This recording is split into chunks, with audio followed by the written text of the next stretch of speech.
This is The Weekly Set, the official podcast of TVEnthusiast.com. With your host, Tyson Gifford and William Rowery. Episode 133. Recorded November 9th, 2017. Hello, everybody, and welcome to The Weekly Set, the official podcast of TVEnthusiast.com. I am the editor-in-chief of TV Enthusiast. My name is Tyson, and joining me today, as always, is my partner in crime here at TVE, William Rowery. Hello. So, today we are going to cover a little bit of news. We're going to talk about Stranger Things, the next two episodes of Season 2, so Episode 3 and 4 of Season 2. And we're going to be talking about the most recent episode of Mr. Robots, which is episode 5 of the season, titled episode 3.4 Runtime Error.R00. Yeah.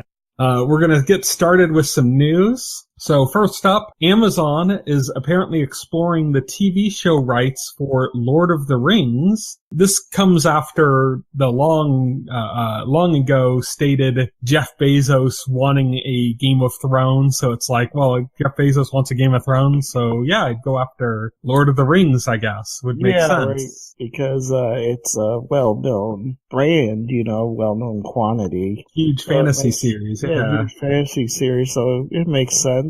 What doesn't make sense is that the estate of Tolkien is asking for $200 to $250 million just for the rights. Damn.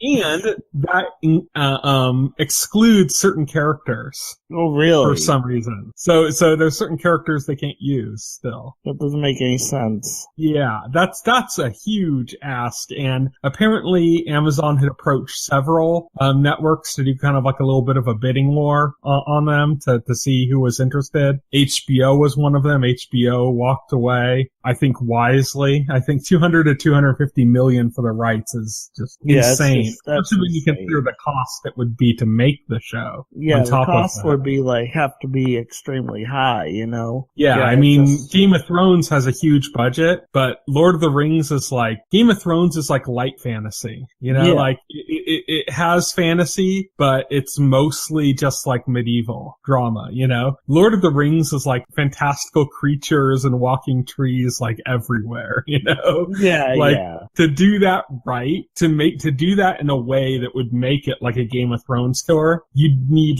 a massive budget. And on top of the $200 to $250 million for the rights, that's insane. So Amazon might be doing this. A lot of people are reporting that that it's going to happen or something based on hearsay, but that's just crazy. Yeah, that's insane. That's a huge ask. I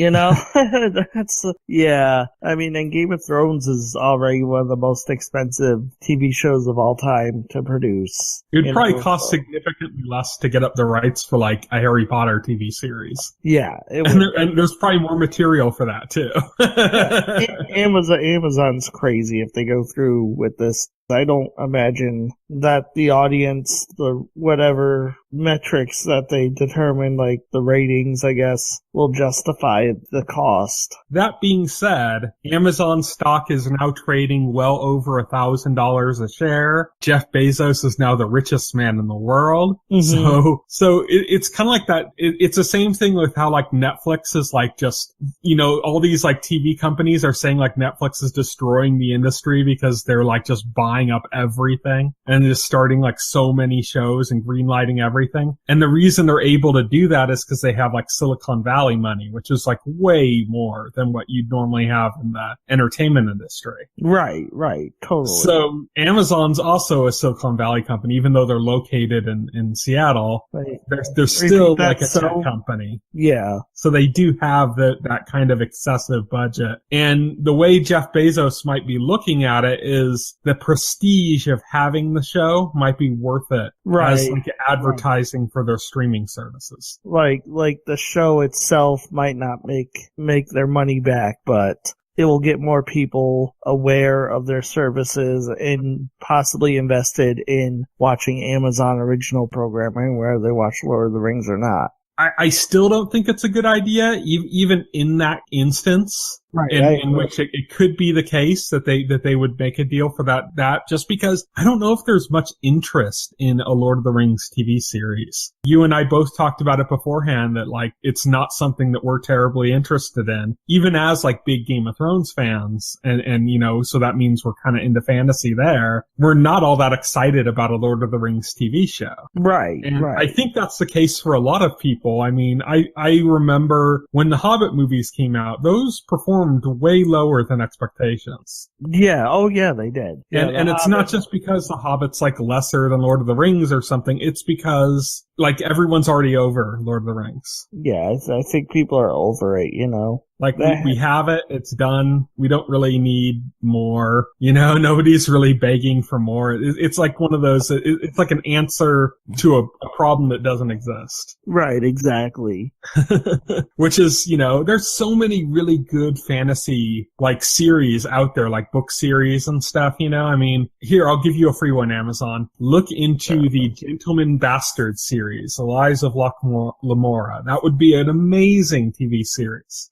You know, make that. Right. Yeah, they should. Yeah, totally. What about what's the Wheel of Time? Wheel of Time. There you go. Yeah, Wheel of Time. That's a beloved series that would draw in a huge number of people. It's never been adapted. Right. And there's all the material's done, so you don't have to have that problem that Game of Thrones did with it catching up. There's 12 books, so that's a lot of material. I just don't think Amazon or Jeff Bezos know what the hell they're doing in this space. Yeah. They're clueless. They're willing to throw money at anything. You know, like Jeff Bezos is willing to throw money at Lord of the Rings simply because he's heard of it. Yeah. That's a good point. Yeah. So unless they get people who know what they're doing, Amazon is going to continue to flounder with their service. Yeah. Speaking of Amazon, they've also greenlit the series The Boys based on a comic by Garth Ennis of Preacher.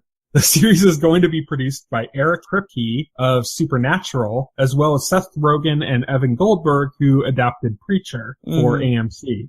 The story follows a group of vigilantes who bring down superheroes who enjoy the darker side of their fame. So basically, superheroes, they have all this fame, notoriety, they start behaving badly, and this group of vigilantes takes down those superheroes. Right. Kind of timely, actually, for this one. Yeah, it is kind of weirdly timely, isn't it? Yeah. Like the dark side of fame kind of thing, you know, like it's kind of timely. They can draw on a lot of stuff for that, but man, I don't know. You didn't seem that interested in this show. I like Preacher, so the involvement of Seth Rogen, Evan Goldberg has me excited, and Eric Kripke. I'm not a big Garth Ennis fan, not a big Seth Rogen, Evan Goldberg fan, big Eric Kripke fan. That's about it. Meh. That's my reaction. Okay, so moving on to a streaming service that I think we have more love for.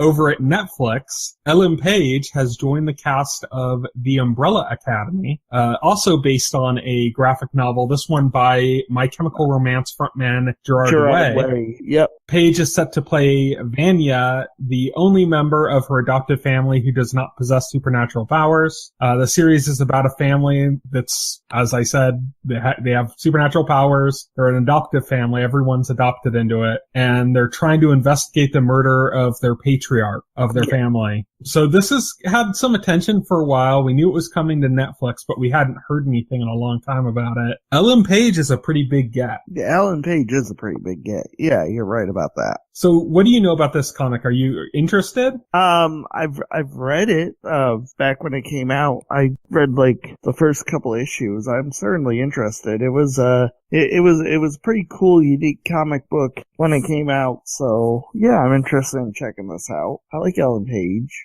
So yeah, totally. Another comic book series in development is Sci-Fi's Deadly Class, which is about a school for assassins. Sci-Fi has announced the entire cast for this series, led by Benedict Wong from Doctor Strange, who's going to be playing Master Lin, the headmaster of the academy. It's also got a cast of mostly unknown teen actors, but then it also has Henry Rollins from Sons of Anarchy and a bunch of movies. He's a rock star. He's going to be recurring in the series as well. Oh, cool. So, do you know much about this comic book series? Nope, except for, the basic premise and who writes it. Rick Remender, who is very prolific. He writes a lot of comic books. Yeah, I know zero about this, so could be cool, could be interesting. Next up, was a rumor going around. It seems to be mostly squashed now, like they're saying the talks are over, but there was a rumor going around this week that Disney was potentially going to be buying a big chunk of Fox. So not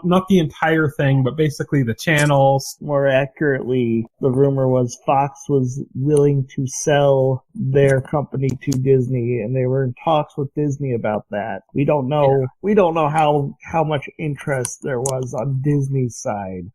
There were talks, though. It wasn't just an offer. There were talks. It wasn't, yeah. I mean, Disney did entertain the idea. But the interesting thing here isn't so much like Disney acquiring the rights to, Fox's regular movies and their TV channels and stuff. The real interesting thing is that Fox holds the rights to some of Marvel's properties, which Disney now owns Marvel. Marvel has their big connected universe with the MCU. And then you have Sony, who owns the rights to Spider-Man, but they've been playing ball with Disney now, getting Spider-Man into the MCU, and the holdout from basically Marvel being able to get everything they want in one universe has been Fox, who owns the rights to X-Men. If they bought those rights, they could unite their little Marvel universe again. They'd have complete control of the MCU, basically. Yeah, pretty much. I mean, they'd have a little bit more limited control on the Spider-Man related stuff, but at least they're in a good position there, so they'd be able to get what they wanted. But yeah, so I mean, this is like a very complicated thing because it would be kind of a nightmare to try to integrate the current Fox movies into the MCU because like there's two Quicksilvers, sure. two Scarlet Witches, and there's just like they wouldn't incorporate existing universe into the MCU. They'd start from scratch with those characters. Yeah. They would not take whatever the hell Fox did and keep it. They'd chuck that in the trash. First thing, are you kidding? But that's tricky because they have a bunch of projects in development right now at Fox. A bunch of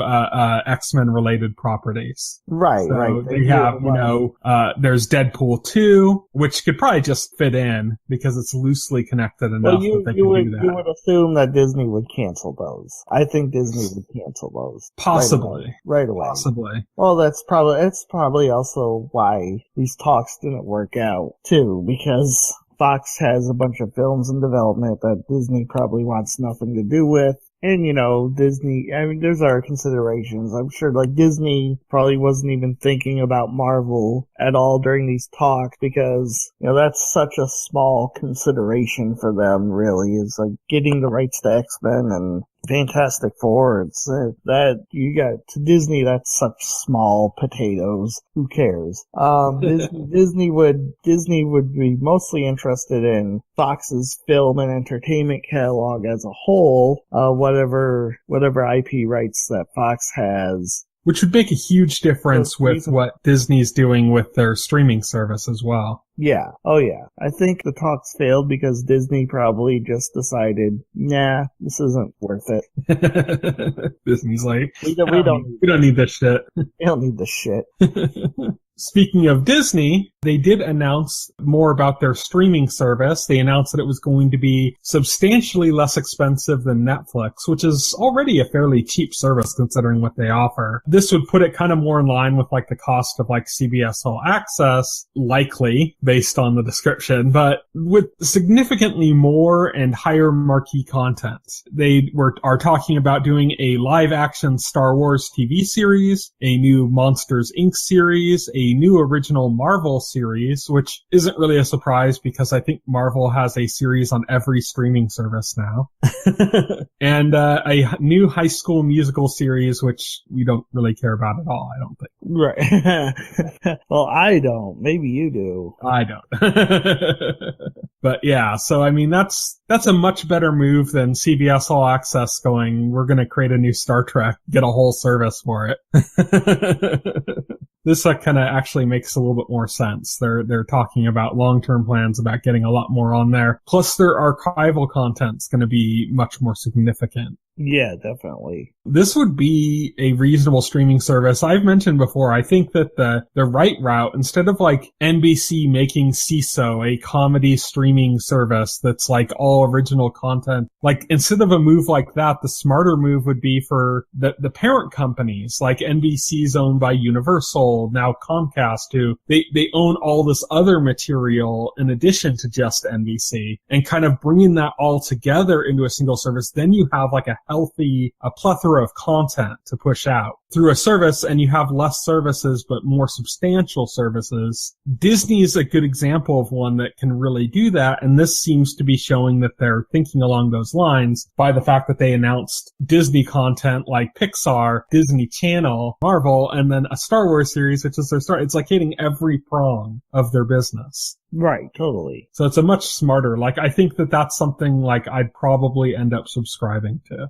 Whereas CBS All Access is something I'm not. Yeah, definitely with the Star Wars and the Marvel show. It depends on what Marvel show, really. I mean, we're coming to learn that they're all not winners. But, you know, it's an animated Howard the Duck children's show. I mean, but I'm certainly interested. But I'm still kind of like grumpy about them pulling all their stuff off Netflix to like make this thing. So I'm kind of like, I want to reward them by subscribing to this, but they're making one hell of an offer. Yeah, definitely. I could understand people being a little bit bitter because they were kind of getting a lot of the content through Netflix already, but this is a company that has enough content and seems to be pushing enough new original content to make it a totally worthwhile purchase, which is very different from like CBS All Access. Right. Let's move on to our main topic. So let's start with Stranger Things. So we talked last week about episodes 1 and 2 of season 2. Today we're going to be talking about chapters 3 and 4, as they're called, of the season. So did you watch ahead of that, or is that exactly where you're at? No, that's where I'm at. I didn't watch ahead of that. I barely had time to watch anything this week. So, starting off, chapter 3, the Pollywog. This kind of has a mix between flashbacks where we're seeing kind of Eleven and Hopper kind of setting up the old cabin. Yeah. But you also get a big story with Will and the boys continuing on, and we finally get to see that whatever was in the trash can that Dustin get found, to see what Dustin found. Which is a little slug thing that I loved Lucas's description as it's like a living booger. Yeah, a living booger. Yeah, exactly. Dustin grows attached to it right away. He names it D'Artagnan after the Three Musketeers, since it likes nougat. Yeah, since he feeds them Three Musketeers candy bars, and he seems to like it. So he names him D'Artagnan, calls him Dart for short. He introduces his friends to him. His friends are very quickly on the like, this is clearly from the Upside Down, let's destroy it camp. Right, yeah. Instantly. Dustin's like, don't destroy it, he's my friend. Yeah. This ends up being kind of a horrible idea to try to keep this thing as a pet. It kind of escapes and it's running through the school. Here you get like a big kind of messed up scene because you have the kids are looking for it around the school. As they're looking for it, like we almost get that reunion with Eleven and Mike. Yep, because Eleven escapes from the cabin. Yeah. Yeah. Or you could say she just leaves. Yeah, pretty much. She just leaves. I like how they broke down like the whole like what the rules were, and then as they were explaining the rules that her and Hopper set up, like it was systematically showing one at a time as she's breaking them. Yeah, pretty much. She's breaking them to leave. She's running away because she's getting sick of. She wants to reunite with Mike. Mm-hmm. Hopper keeps saying, soon.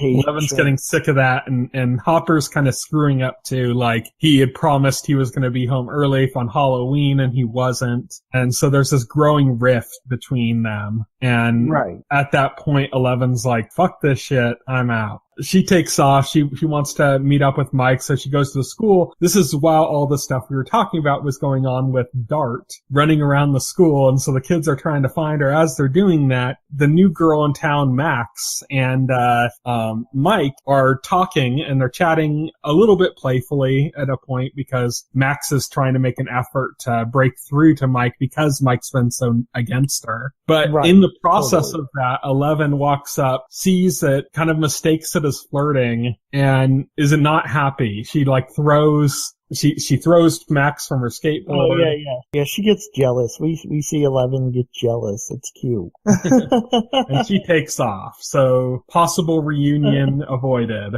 They're looking for this creature. Will notes that he sees it and calls, telling everybody where it is. And then the creature kind of cries out, and that immediately sends Will into his upside down flashback or parallel world syndrome, whatever it is. Right. It sends Will back into the upside down, where Will confronts the monster again. Yes. So this is important because he had been talking to... So earlier in the episode, Will was talking to Joyce's new boyfriend, Bob, and Bob had been trying to give some helpful advice about confronting fears, about standing up to the things he's afraid of and saying, I'm not afraid, I'm not running, go away. And this is the kind of advice Will ends up kind of taking to heart when he's now in the upside down, being confronted with that massive Lovecraftian monster. Right. And so he's screaming out in terror but with confidence and standing his ground. Go away. And it doesn't go away. Yeah. I think the end of that episode might be like my favorite ending of any Stranger Things episode. I think so. They intercut it back with Bob telling him that, and then at the very end with Bob saying, and like that, and he snaps and says, it went away, and it's cut back and it's invading Will's body. Yeah, pretty much. But while this is happening, that's kind of the end of the episode. While that's happening, after Will had kind of disappeared, Dustin found Dart, hid him because he knew everybody was going to freak out at Dart. So he hid him away under his hat and was like, no, I'm going to protect him. Still lied about the fact that he had found Dart, said oh, he's still not here. At the same time as this is happening, Hopper has been asking the Department of Energy to investigate the pumpkin rotting incidents that are getting progressively worse. Right. Yeah, Hop goes to the Department of Energy. And, and he insists that they look into it. Dr. Owens, is kind of dismissive of Hop's concerns, Mm-hmm. He's like, but, Hop just no, convince me. Yeah. Convince me it's nothing. Yeah. Meanwhile, also in the episode, Nancy and Jonathan set up on a mission to try to get some peace for Barbara and her parents. Yes. That's pretty much it for that episode, I believe. Yeah, that's pretty much it for episode 3. Then we go on to chapter 4, Will the Wise. And this starts with Will. He wakes up. He's kind of twitching in the middle of the school grounds, just kind of standing there, twitching, still kind of being invaded in the upside down side of him by this monster. And he's just kind of there, and his mom and his friends are there. Will's, twitching and acting very strangely as he's kind of absorbed in the upside down at that point. They're really worried about him, but he wakes up and Joyce takes him home. Right. But he's not acting right. No, he's not acting right. She draws him a bath. He kind of refuses to go in.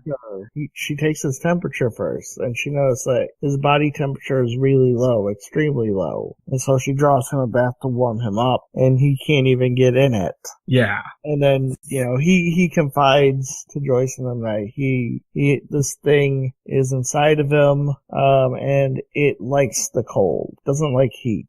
And he starts talking to his mom about his fears and about this creature, and he can't kind of explain things clearly. And so her and Hopper are talking to him, and they convince him to try to kind of draw what is wrong. So he starts like scribbling on all these pages, just page after page after page. And this is kind of like the new Christmas lights for this season. Yes. Like last season, it was the Christmas lights strung up all over the house. Now it's like this massive drawing made up of hundreds of pages that Will is drawing, of this creature. Yeah, hundreds of pages of this creature. And so Joyce ends up kind of figuring out how to put them together, and her and Hopper are kind of piecing it together like a puzzle. It's going up the walls. It's just covering like the whole inside of the house. Right. Hopper ends up recognizing an area within that and kind of puts it together that there's some kind of connection to the rotting pumpkins. And so he kind of takes off, but he kind of doesn't really give that much information to Joyce when he does so. He just kind of it's vines, and he just kind of takes off. He says it's vines, and he just takes off. Like, Joyce has no idea what the hell he's going on about because she doesn't know about the rotting pumpkins, Meanwhile, Nancy and Jonathan are putting their plan into action that they had started in the last episode to try to bring some peace for Barbara. They go and they have this meeting set up with Barbara's mom, but it was all like a trick to try to get themselves taken in by the Department of Energy and confronted with Dr. Owens. And they end up tape recording their whole confrontation with him, basically getting him to admit the Department of Energy's culpability in Barbara's death. Right, in Barbara's death. Yeah, exactly. So while that's going on, and Dr. Owens has admitted all of that, Lucas is trying to get closer to Max, but Max's brother Billy is kind of freaking out about it. We don't kind of know the full details on that. Seems to be Max's brother. You said Max's brother, but that's a misnomer. We don't know what the relationship is actually, because remember, I think this was back in episode 3 where he's with this girl, and she says she's not my sister. Yeah, he says she's not my sister. Yeah, and then this episode he says, well, since we're family now. So you say like step siblings, maybe, but we don't know for sure. We don't know for sure what the relationship is between these two characters. It's all very vague, which I think is on purpose for whatever reason. I can't comprehend how they fit into the story, really. They're just trying to make Billy like this threatening presence. Right. And Max is this other figure that's going to be joining the group. Right, be joining the group. And Billy's kind of like a threat that comes along with her. But yeah, so Lucas has been getting closer to her. I think the competition between Lucas and Dustin is skewing heavily towards Lucas. I think so too. To win the affections of Max. Billy is not happy about this. He's noticing that this boy that Lucas likes his sister, I guess in quotation marks we'll say. Yeah. And is not happy about that. He warns Lucas, he warns Max. He basically is making himself an intimidating presence in that whole connection. Well, that's happening also. Dustin ends up, this is kind of like, I think, the most exciting part of the episode, returns home all excited to see his good buddy Dart again. And we get kind of the payoff to what's been set up for a while now, which is, I think, we knew going in the way they kind of set up with the sounds and the references to the cat and the way the cat was freaking out and stuff when the slug thing was around. We knew that thing was eventually going to eat the cat. Yeah, we knew. I knew it. It's heartbreaking. I'm a cat lover, so it's like, no.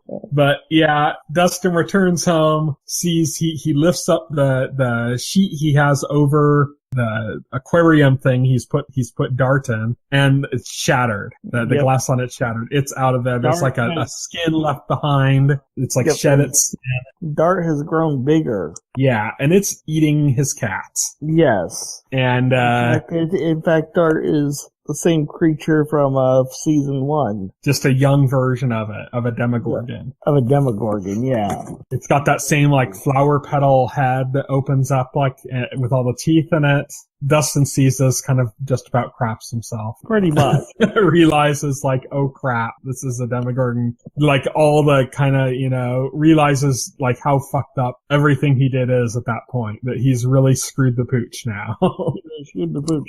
Maybe the other boys were correct in wanting to get rid of it. So 11 has been back with Hopper, but she's still angry. They had kind of like a violent clash.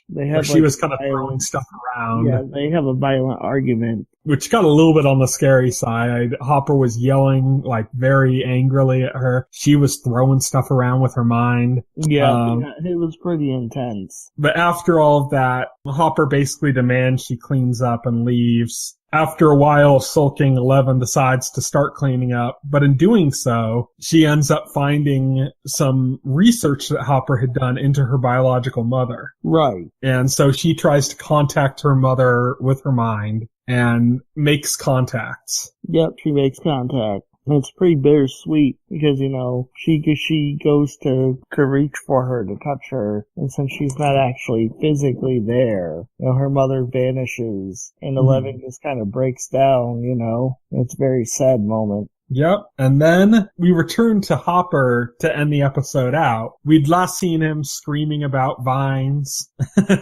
like a madman. Yeah. And see him, now he's in those tainted pumpkin fields and he digs a tunnel and he crawls inside and there's these massive tunnels under the ground. And we start to see some telltale signs. We see the vines look a little bit like almost alive and infected looking. And you see like some pollen like stuff kind of floating through the air. Looks a little like something we've seen before. Camera starts kind of turning around. Oh my God. It makes you dizzy. And you get the idea. Okay. What they're saying is this is the upside down. Yeah. This is the upside down. Like Hop ended up in the upside down digging through the earth. Which the idea is now is like the upside down is in our world. Right. It's taking over our world is basically the idea.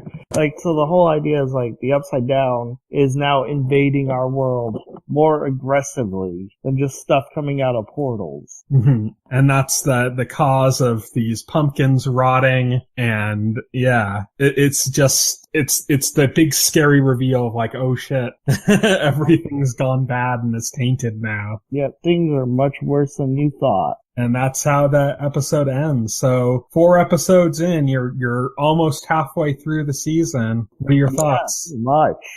And I'm really enjoying it too. What a ride it is. Ooh, the horror vibes are much stronger, aren't they, than they were in the first season? More horror than the last season. Yeah, definitely. Even just I love the music in the final scene as the camera was spinning around, where I had that oh yeah, definitely. That was awesome. Those low bass notes as the camera was turning.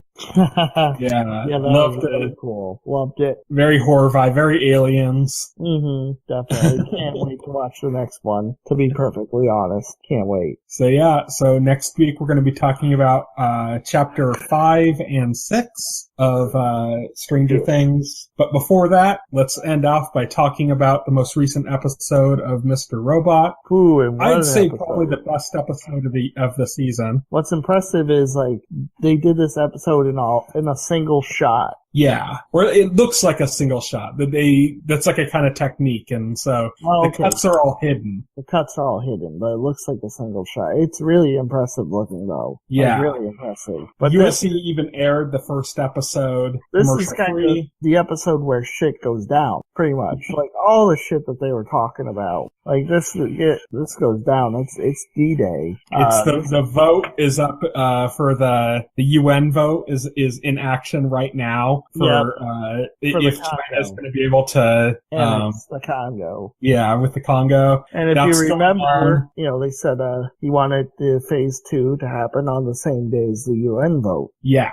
And something like that seems to be going down. So we don't see the building go up. We don't see the building go up, but we know the plans are moving along. We pick up after the last episode with Elliot kind of coming back to consciousness inside an elevator at E-Corp, on his daily routine. He kind of snaps back to reality there with like no clue what happened, or he's disoriented completely to the point where his phone's ringing. His sister's calling him, and he just doesn't even respond until Angela points out that his phone's ringing. Angela, who happens to be standing right next to him in the elevator. Mm-hmm. And it's clear that Elliot is a little bit out of it. He knows something's wrong. He's starting to realize that his time is off. He likens his current state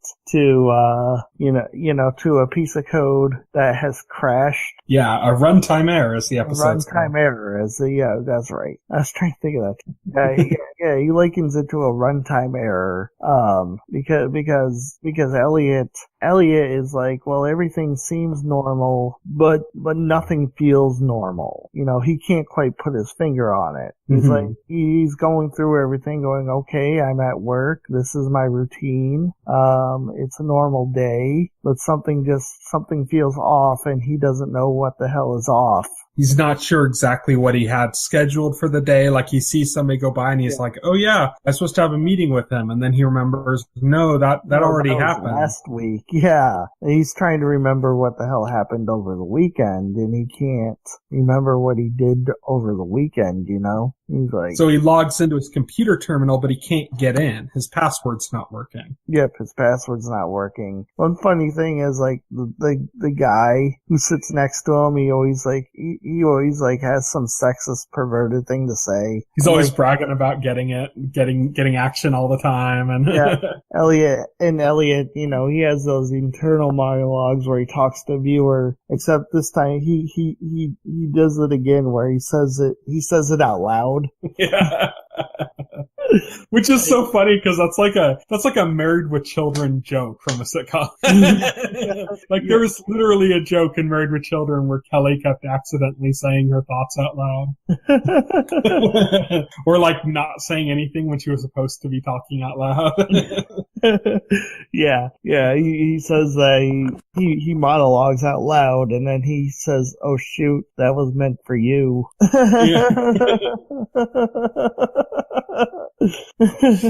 Yeah, I bet he basically describes the guy sitting next to him as being like needy and without self-confidence and all this about how he's describes the guy as being needy and insecure. And the guy's like, excuse me? Yeah.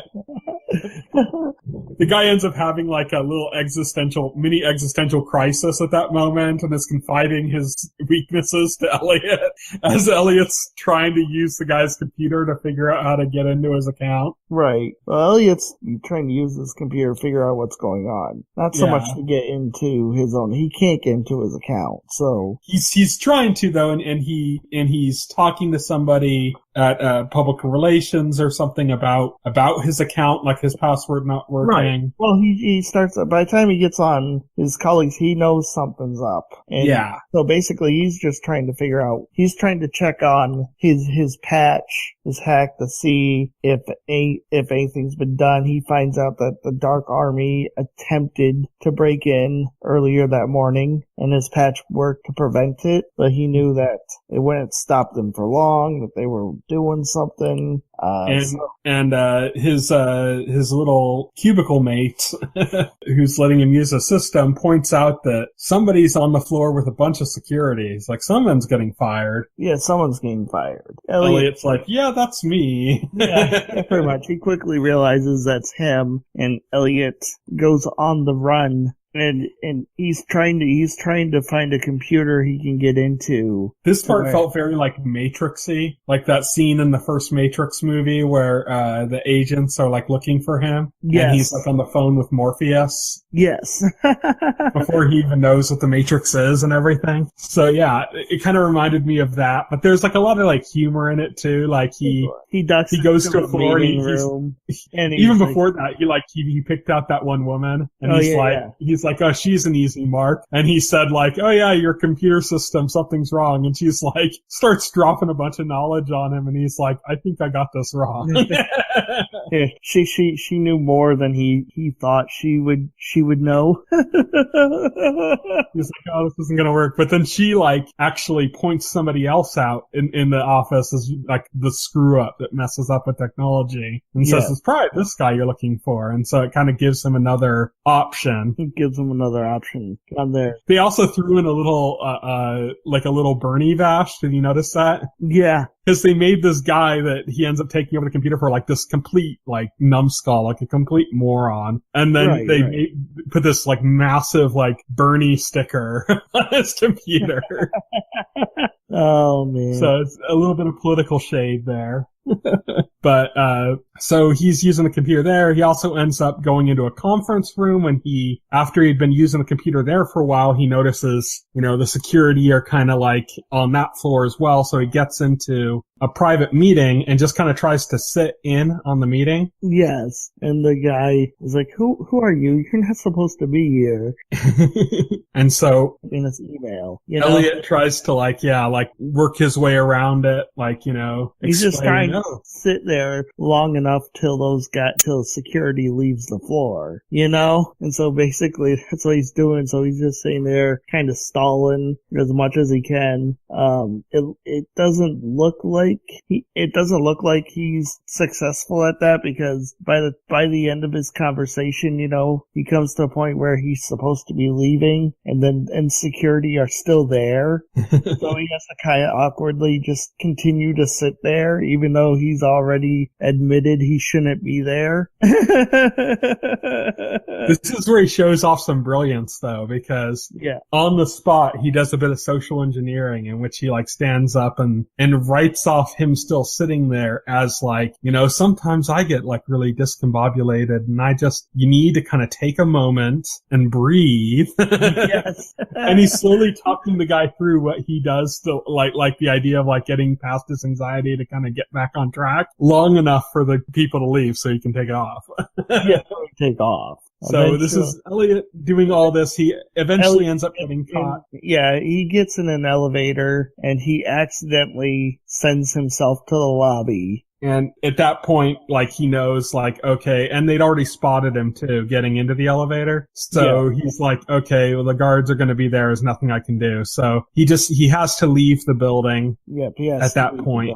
And all he's doing is trying to think of a way to get back in. Yeah, he's trying to figure out how to get back in. He's amidst all these protesters, and his sister ends up coming up to him. Yes. Who he was supposed to meet outside, but I think he'd pretty much completely forgotten about anyways. He forgot about her. And he's trying to tell her about how he needs to get back inside, and she needs to help him get way back inside. And she's got other things on her mind, and finally blurts out to him that she's been working with the FBI. Yeah. And this kind of sends him for a loop. He's shocked. It kind of affects, the music, the sound, everything kind of changes at that point. Oh yeah, he's upset. He's upset. He's like, well, you betrayed me, And while he's upset about that, she ends up telling him that she did in fact follow him like he wanted her to, and that she had seen him with Angela. So now he's got this double betrayal. Yeah, now he's got this double betrayal. Now he's his sister's been informing on him to the FBI, and now his best friend is working with his alter ego against him. So now he's now.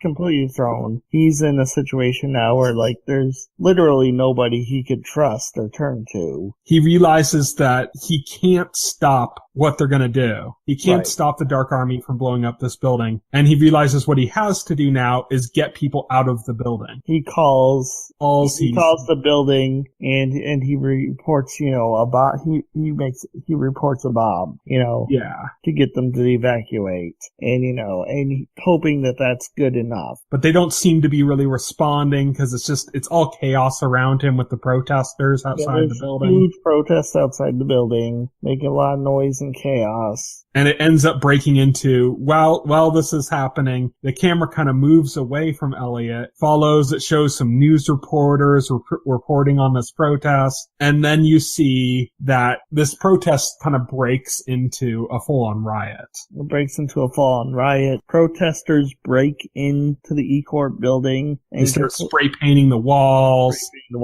Causing destruction. They completely overtake it. This is very clear, though, going into the first elevator. They go in, order a guy to use his key card, and they're just sitting there very calmly in the elevator. And that's when it becomes very, very clear, if it hadn't been already, that this is a distraction. This is the Dark Army. This is the Dark Army because it's especially clear from the elevator because, rioters usually aren't that organized, Yeah. Yeah. That's what becomes clear. This ends up transitioning eventually to Angela, who is talking on the phone with Irving, and Irving wants Angela to get some data from the HSMs, which stands for Hardware Security Modules. They're like little mini computers that they're there to manage like digital keys and strong authentication. And so he wants information, data off of those. Right. That's on a secure floor that she shouldn't be able to have access to, but he's left her a package with somebody else's badge that should be able to get her into it. And the plan is for Elliot to go in and initiate, basically get the data they need so they can fully initiate phase 2. And it's like the last piece they need. But Elliot's not around. He's already gone from the building. Angela kind of knows this, kind of doesn't, but knows she's not going to be able to find Elliot with everything going on. She's like, I'm going to have to do this myself. She doesn't say anything about that, but she goes to kind of try to take care of it by herself.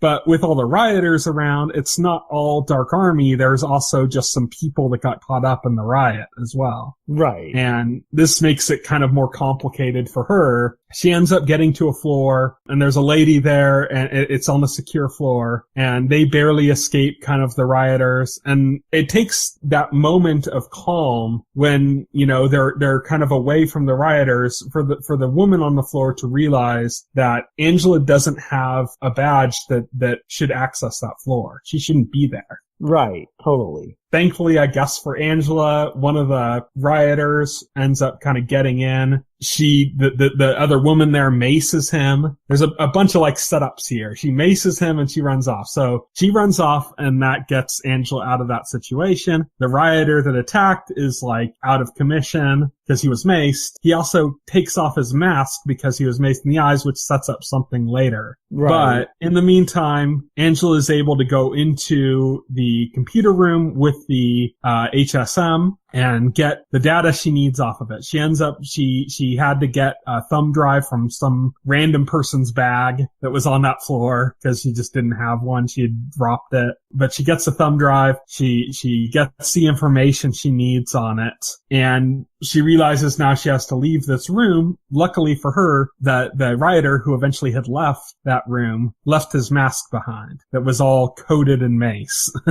So she wipes off the inside, puts on like a hoodie, and goes off to kind of like, make her way back. Right. And eventually, without going into like details on every little thing that happened, she talks to Irving again. And she says she has all the information, but she says she got it. And Irving's like, what do you mean? Elliot was supposed to be there. And she's like, well, that wasn't going to happen. But what's important here is when she's talking to Irving is that she says that she was compromised, that a woman realized something was off about her being there. And she gives the name of the woman, which is, like, as soon as she kind of gets off the phone and like leading up to when she trades off and gives the thumb drive to a member of the Dark Army who's waiting for her, you kind of see it start seeping into her that like she's basically killed this woman. Right. You can kind of see it like slowly building into her. Like she just like realizes like, oh, I've just killed this woman by giving the name and saying that she could make me.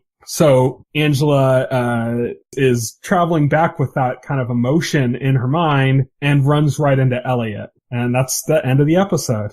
Yep, that's the end of the episode. She runs right into Elliot, and Elliot's just like, I don't even think he says anything. But like, it's like, I think he said like, "Do you have something to tell me?" or something like that. You have something to tell me? Yeah. Do you have something to tell me?